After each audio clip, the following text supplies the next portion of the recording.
સમજો અને એક દિવસ એકલા આટો મારવા જજો.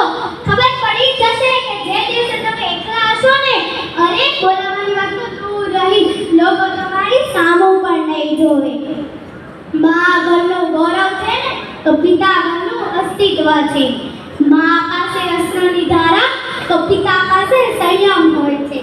બે સમયનું ભોજન મા બનાવે છે ને તો જીવનભરની ભોજનની વ્યવસ્થા એક પિતા કરે છે.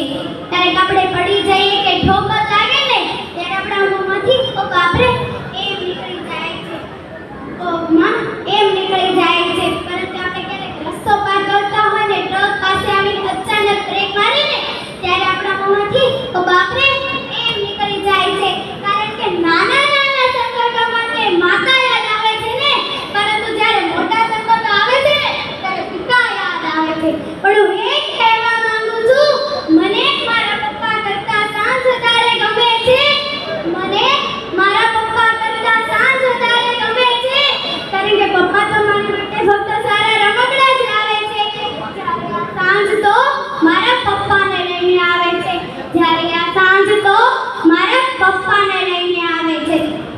પિતા એક એવી વ્યક્તિ હોય છે કે તારા પડછાયે પણ તેની દીકરીઓ રાજ કરે છે. બાપ એ વ્યક્તિ હોય છે સાહેબ, અગર પણ તેની દીકરીને પ્રેમ હોય છે. માં એક એવી બેંક હોય, જો માં એક એવી બેંક હોય કે જેમાં તમારા બધા જ દુઃખ જમા કરાવી શકતા હો. તો હું કહું છું સાહેબ, પિતા એક એવું ક્રેડિટ કાર્ડ છે, પિતા એક એવું ક્રેડિટ કાર્ડ છે કે તેમાં બેલેન્સ ના હોવા છતાં ખુશીઓ ઢળાવવા મળે છે. અરે હું તો પિતા વિશે કહું તેટલું ઓછું છે, તેની માટે તો મારે શબ્દ ઘટે. પરંતુ હવે હું સમયની મર્યાદાને ધ્યાનમાં રાખી એક શેરી પંક્તિ કહીનો મારી વાણીને વિરામ આપીશ કે થાક ઘણો હતો ચહેરા પર પણ પરિશ્રમ કરતા જોયા છે. થાક ઘણો હતો ચહેરા પર પણ પરિશ્રમ કરતા જોયા છે. આંખમાં ઊંઘ હતી ઘણી છતાં પણ ચિંતામાં જાગતા જોયા છે. તકલીફો ચારે બાજુથી હતી પણ એકલા હાથે લડતા જોયા છે. કોઈની તકલીફો વળાવતા ન હતા પણ ખુલ્લી આંખે અમારા ભવિષ્યના સપના સજાવતા